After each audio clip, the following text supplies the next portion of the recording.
आणि आता पुढची बातमी आहे नाशिकमधून। उपमुख्यमंत्री देवेंद्र फडणवीस यांनी आज पुन्हा एकदा उलेमा संघटनेचे अध्यक्ष सज्जाद नोमानी यांचा व्हिडिओ आपल्या सभेत दाखवला।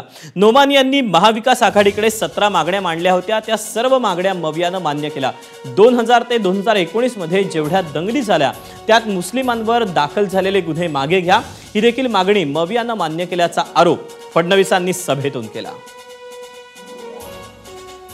2012 ते 2024 जेवढ्या दंगली झाल्या त्या सगळ्या दंगलीमध्ये जेवढे मुसलमान आरोपी आहेत त्यांच्यावरचे खटले वापस घ्या, हिंदूंवरचे खटले तसेच ठेवा।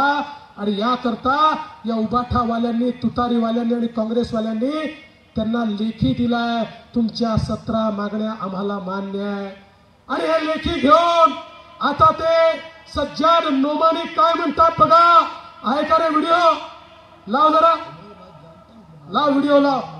दस्तूर नहीं बदल पाएंगे, लेकिन मैं इस बात की तरफ भी तवज्जो दिलाना चाहता हूं कि महाराष्ट्र के इलेक्शन ने ऐसी अहमियत हासिल कर ली है कि अगर यहाँ वो जीत गए हरियाणा की जीत के बाद, तो उसके बाद उनके हौसले बहुत बुलंद हो जाएंगे। वोट जिहाद करून जर काही लोक या ठिकाणी मत मागणार असतील, माझा तुम्हाला सवाल आहे, तुम्ही हे चालू देणार आहात का?